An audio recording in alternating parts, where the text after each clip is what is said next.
রাজধানীর ভাসানটেকে সিলিন্ডারের গ্যাস লিকেজে এক পরিবারের ৬ জন দগ্ধ হয়েছে।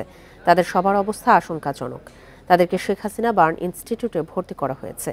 চিকিৎসকরা জানিয়েছেন সবার শ্বাসনালী পুড়ে গেছে। ভোর ৪টার দিকে নামাজ পড়তে উঠে কয়েল জ্বালাতে গেলে ঘরে জমে থাকা গ্যাস থেকে আগুন লেগে যায়। বিকাশে কম খরচে ক্যাশ আউটের লিমিট বেড়ে ৫০,০০০। প্রিয় এজেন্টও ২টা। মিরপুর ভাসানটেকের কালভার্ট রোডের দ্বিতীয় তলা এই বাড়ির নিচতলার এই রুমেই ছিলেন ব্যবসায়ী লিটন, তার স্ত্রী সন্তান সহ পরিবারের ৬ জন। ভোর ৪টার দিকে নামাজ পড়তে উঠে গৃহকর্তা লিটন মশা তাড়া দেয় কয়েল জ্বালানোর পর হঠাৎ করে আগুন ধরে যায়। এ সময় পরিবারের বাকি সদস্যরা ছিলেন গভীর ঘুমে। গ্যাস সিলিন্ডারটি বাইরে থাকলেও পাইপ টেনে ঘরের মধ্যে চুলার সংযোগ ছিল।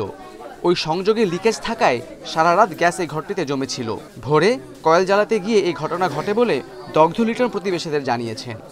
ওই সিলিন্ডার যে বাইরে ছিল, এই সিলিন্ডার মনে ঘষা মনে করেন কয় হয়েছে গা, এই যে লাইনটা তার কারণে লিক হয়েছে। লিক হইলে উনি এন থেকে মনে করেন আগে তো পাক করছিল, এই লাইনটা অফ করে নাই। গ্যাস সিলিন্ডার থেকে পাইপ থেকে ঘরের গ্যাস ঢুকে কয়েলের আগুনে ওটা বাস হয়েছে, মানে আগুন ধরে গেছে। পাড়াপড়শি যারা তারা মানে ওই দরজা তো তখন আগুন লাগলে তো কোন দিকে দরজা এরা তো বলতে পারে নাই কেন, ওরা পার্শ্ববর্তী মানুষ যায় মানে দরজা ই করছে। চিকিৎসকরা জানিয়েছেন লিটনের ৬৭%, তার শাশুড়ি মেহেরুন্নেসার ৪৭%, তার স্ত্রী সূর্যবানুর ৮২%, তার ৮ বছরের সন্তান সুজনের ৪৩%, মেয়ে লামিয়ার ৫৫%, আরেক মেয়ে লিজার ৩০% পুড়ে গেছে।